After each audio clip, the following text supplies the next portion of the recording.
Hi, and welcome to another episode of The Gold Mind. I'm your host, Casey Bell, and today's guest is Tracy Lamourie, and she's going to talk about her business, Lamourie Media. Let's get this show started.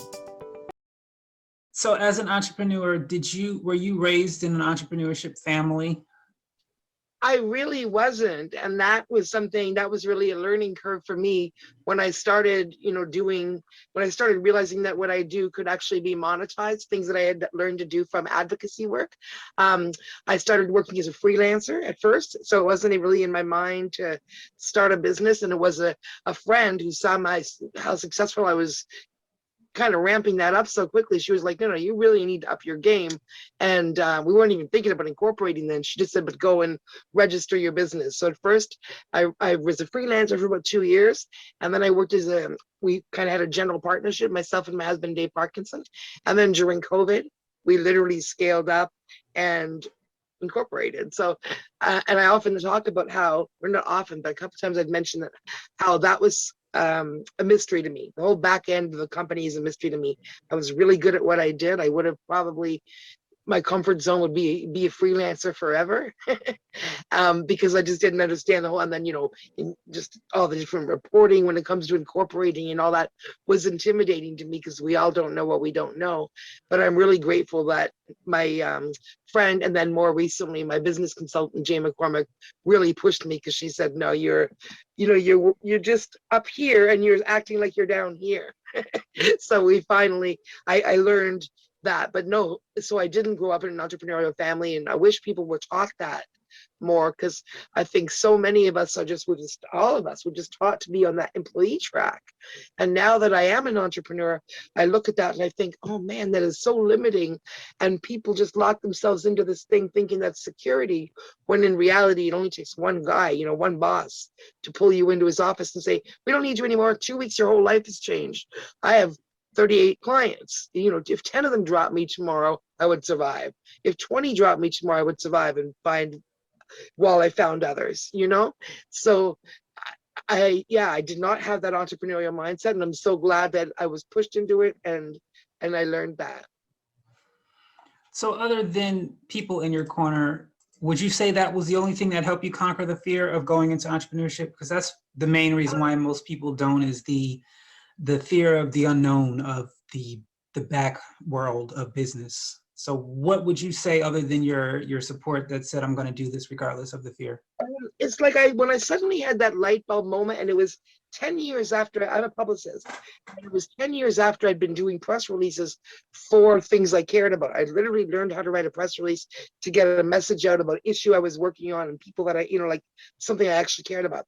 And I was doing that for 10 years super successfully, never thinking about getting paid for it, not something I would want to get paid for, for the cause I was working on. And it wasn't until I said, by the time I suddenly had that light bulb moment, wait a minute, that's something I could monetize that people would pay for. Like, I've spent 10 years learning how to navigate the media. I could probably do that for businesses. And I was fully confident that I could do that. And luckily, we have the power of the internet, this screen that we all have in front of us. So by the time I thought of that, I thought, I only really need, one or two people to look at what I've done before, my successes in getting that messaging out without getting paid for it, and say, you know what, I'll pay you to do that for me. And then I've got you know what I mean? One client, then I'm doing it for real. Then I'm a business. 2 clients, now I'm going, 3. Okay, now I have the confidence. So I turned to when I had that light bulb moment, I turned to the internet to figure out, gee, how would I set that up? And I found sites like, it's called Upwork now, but it was called Elance back then. It was and I think there's one's called Freelance, and similar to Fiverr, where you can, in those cases, you don't put your job up. I think in those ones, you see, it's like every time you press refresh, there's 10 new jobs, everything from translation to telemarketing to public relations to whatever. And I would, just go and see anything that I could do. I would bid low, put my compelling little pitch about myself, bid low, do amazing work until I got good results. And then that's how I, started to, I guess, get the confidence in myself to say, yep, I am a publicist as a freelancer. And then I started just reaching out to people on LinkedIn. And so I think the moment that I thought, that's monetizable, I literally just started doing it, and we all can, because I think, I mean, unless you're going to manufacture something, or, you know, where there's definitely overhead or some, you know, something where you can't do it without a staff, then you obviously have to have some money or some investors or some. But if you're a service, you know, like a service business, you can just do something.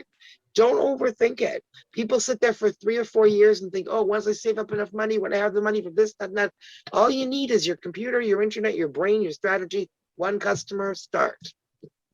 You know, and that's how I started, with the internet, my brain, a computer, and one person believing in me, and then another, and now I'm an international award-winning publicist, literally working across sectors, across industries, in a job that is really fun, you know, that I developed, that I didn't go to school for, that, you know, is a 4-year university course, but it doesn't have to be. Just do things, show the world you can do it sometimes. So in your process of becoming a freelancer, of course, we all make multiple mistakes, but what was one mistake you made that you learned a lot from that you would like to share with people out there who are just starting? Yeah, I think it was a one that's kind of universal to freelancers and to people. And it wasn't just something I did badly on one day. And it wasn't even really a bad thing, because I mean, I ended up building my business on it. But I think we need to really, and it's so hard when we're in difficult times economically, but we need to really see our worth and be trust in pricing our worth, and that somebody will come for it, because a lot of times we undercut ourselves. And I did that for a long time. And my business consultant was, you know, pounding me over the head for a long time and saying, no, seriously, look at your resume, look what people in your industry charge who have half this, you know, resume that you do, the norm, and you're still thinking of yourself, because I came from, you know, I used to be a telemarketer, and I'm still thinking about like pricing like that. Ooh, that, and a little bit more, and a little bit more, when I was way undercutting myself for myself. So we have to have the faith in ourselves to add a zero, and, you know, maybe another zero at the end of that price. And you know what? Every time I did that, customers would come at that rate. So you know what I mean? And you always have the right, you know, like, so you can't fear. It's not going to be, I mean, obviously, if you've been starving for 6 months and you were looking for a client, and then the client comes, don't haggle over $20. Get to work and do the work and do a good job. And then that's, if you're still in a position where you need somebody else, I mean, you need clients to say you're great, you need those commendations, that's part of building your reputation and your third party, you know. So there's a balance there, but know when you can stop that and realize that you've developed up to a certain point, and you've like, and add that zero earlier than I did. And I still do a lot of, you know, and I still wouldn't listen to my business consultant who's like, no, you can't do anything at that price anymore, because I don't want to cut out the people who can't afford the high NPR that I could, which I do now. So I've, you know, after long hours of thought, and how can I figured out what can I offer them that I know in my mind how much time it's going to take me in a month, because of relationships I've developed, because of where I know I can place them already before I even start, you know. And then I have budget prices, literally, where I can tell someone at the outset, you know, you can pay me under $1,000, you can pay me, you know, I have a couple different price points for entrepreneurs to get their feet wet. And for that price, you're going to get this, you're going to get this, you're going to get this, and you're going to get this. We already know that. And then you still have the rest of the month where we, you know, so you don't go wrong, because that's half the price that you pay for an ad in any major media, you know. And you have this, and, you know, you walk away with all kinds of stuff you can put on your page. So yeah, so develop that, have confidence to develop that. But you have to, yeah, so I think that number one is that balance, learning to strike that balance between wanting those clients and the fear of missing out and having them go to somebody else, and realizing, no, you know what, my price can't always depend on what I think someone else's budget's going to be. Great. So let's talk about your business now. I don't want to mispronounce it, but Lamourie Media.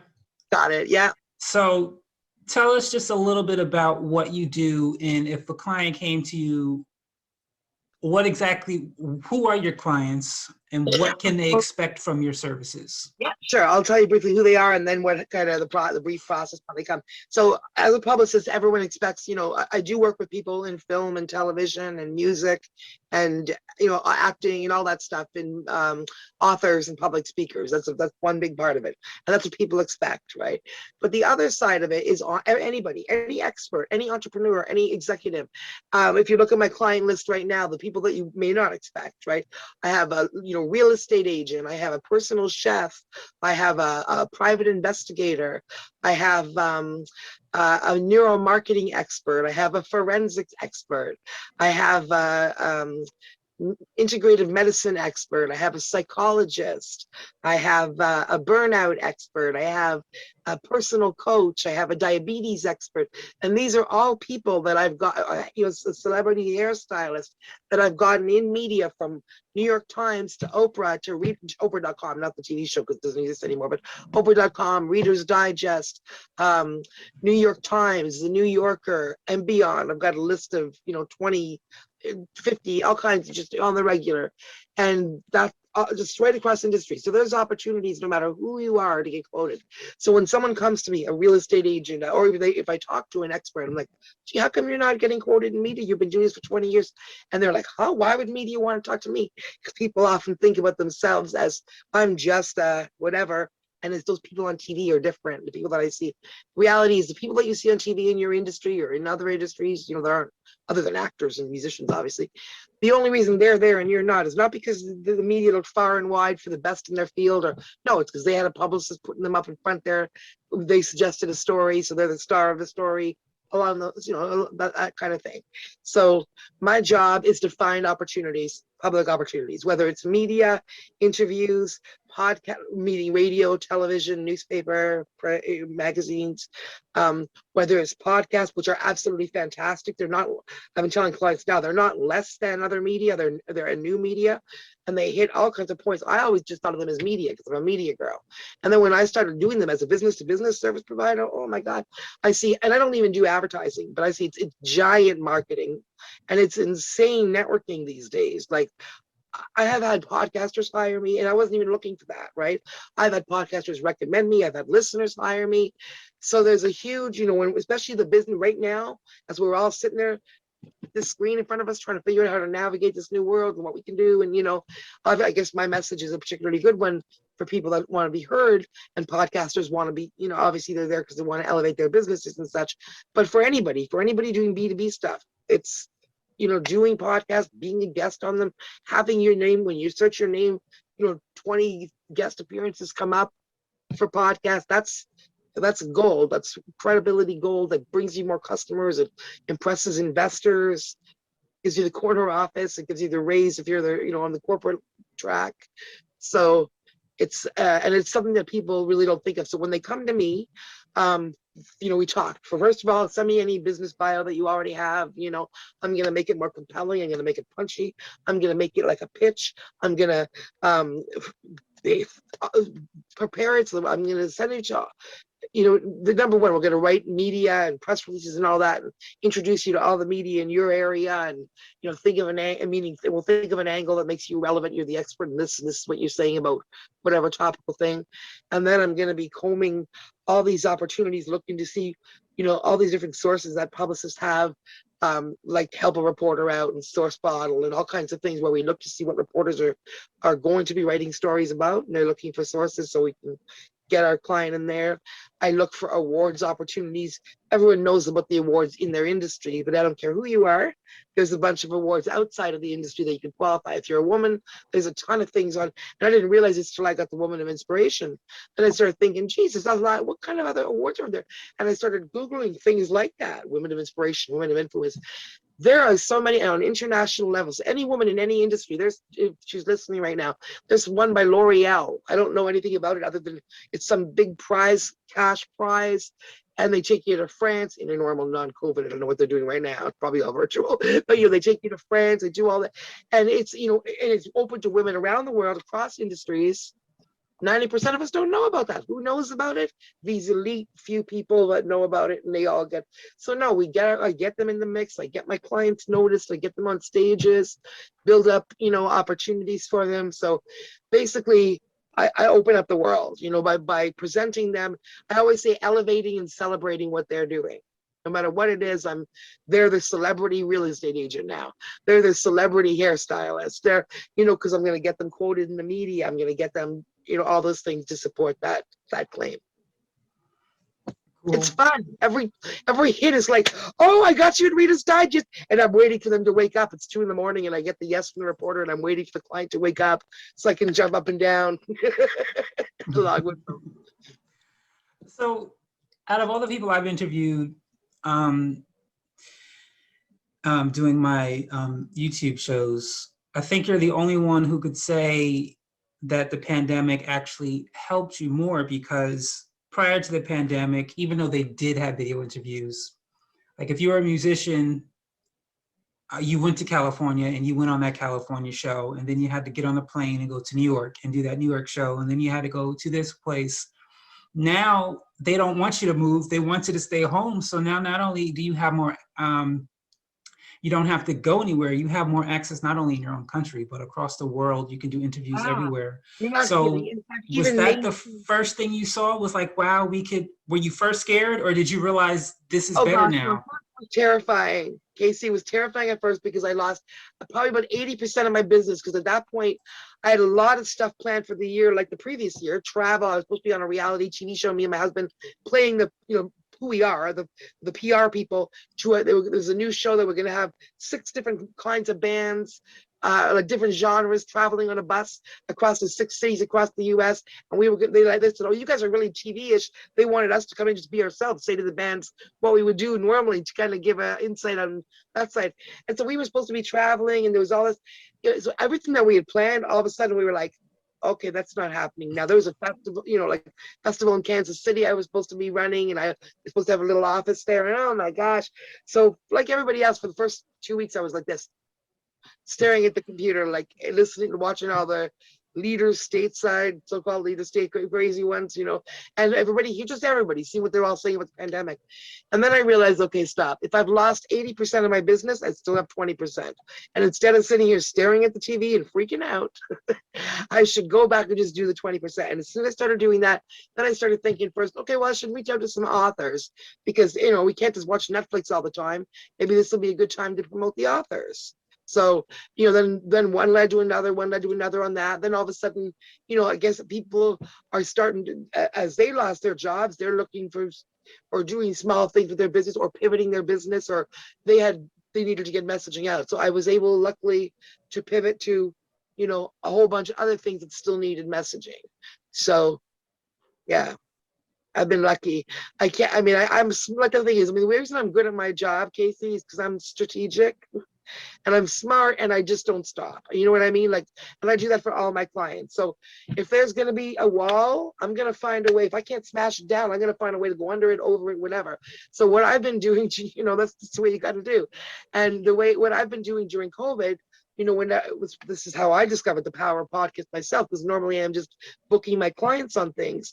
But in slow moments, once I joined some of these podcast matchup services for my clients, I started to see some, entrepreneur shows. I'm like, geez, I have a really good message for entrepreneurs. Why don't I just pitch myself to 1 or 2 and go on? And I started to see, well, it's really effective. It's really fun. It's nice to have these little videos that I can point to people and say, hey, there, you can see what I do, listen to them. And, anyway, ultimately now, like I said, I've literally had probably 200 by now that I booked for between last, July when I started, but primarily between October and, so I do maybe 4 hours a week of this, and I'm a highly scheduled, super busy person who my time is valuable.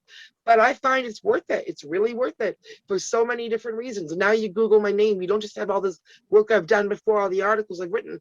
Now if you Google my name, literally 100 things come up that I didn't have to produce, fully produced, nice things with my name, speaking to, so that is gold, I can tell you, as a publicist, not to mention all the connections that you make as a result. So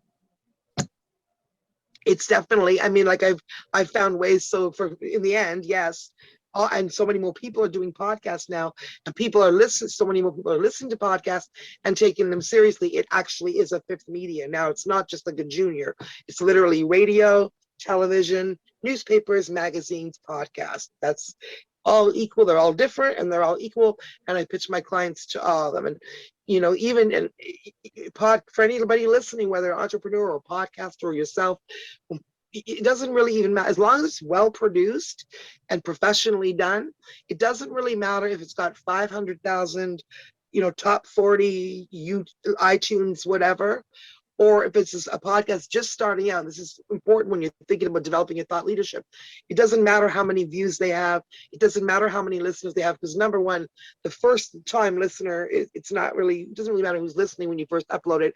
They live online forever, right? So number one, it continues to exist forever. And number two, as an entrepreneur or a business person, it's funny because I was on a podcast the other day, and the podcaster had recently interviewed the founder of Matchmaker, on his podcast. And for those who don't know, Matchmaker is a podcast service hooking up, high profile guests, actually just guests and podcasters, right? And the founder of Matchmaker, was saying that when people say to him, oh, well, it's only a small podcast, why should you go on one that only has, however many listeners? And the founder of Matchmaker said, if you're a business owner and somebody said, hey, I have a stage in your town, I'm doing an event and I'm going to have 50 people at it, and I'm going to give you you can come up for 5 minutes and talk about your business. Would you do it? Of course you would. Almost every entrepreneur would. So why different? Why wouldn't you go on a podcast and speak just to 50 or whatever? Even, you know what I mean?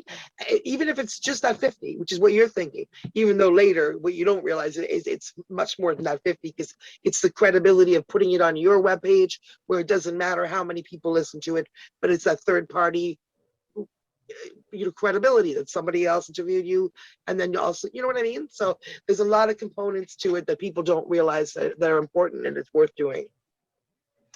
Awesome. So I have one more question for you. This is my fun question I like to ask people off the subject somewhat, and it might make you think a bit. But if there is an entrepreneur out there that has inspired you, whether they be dead or alive, and you have the chance to have a conversation and maybe lunch with them, who would this entrepreneur be? Oh, an entrepreneur, eh? That's funny, because I never really was super business focused. Like, I never grew up idolizing business people or anything, It was more like activists and John Lennon. So, but I can say, and I'm gonna say, I have to say this is a client of mine, but that's not why I'm saying this, because I have 40 clients and I've had hundreds, But when you ask me that question, the first thing that came to my mind is Lou Bayer, who she's not even, she's a current, she comes back and forth, she's not even a current client. This is not a paid promotion. She wrote a book though, and she was one of my first clients when I was still a freelancer. And she wrote a book called The 30% Solution. And it's about, and because she's a civility expert, which you're like, what? A what? But she speaks to businesses for thousands of dollars an afternoon about how civility, which is much more than being nice, actually affects the bottom line in terms of employee retention, in terms of customer retention. And her book is a 30% solution, where she shows that it's actually affects the bottom line by 30%, hard business to soft skills, which is something I didn't know. So that was interesting to work on, just to learn that. And then also, that was, also she was a really strong example of a really powerful corporate businesswoman with heart, who led with, just like heart-centered, and all the work that she's done on a global level and all that, in a completely different industry from mine. But I've been watching that over the years and seeing how she's developed. And, so the first person, she wasn't a mentor, she was a client, but we've worked together in different ways. And now she's publishing my first book. And so the first person that I thought of, so she's helped to guide me. And actually she helped me do my first logo now that I think about it, because she was my client, as a freelancer. So she sort of helped me professionalize at the same time as I was helping build her public image, now that I look back on it. So I guess Lou Bayer, civility experts, is my answer for a bunch of reasons. Good question.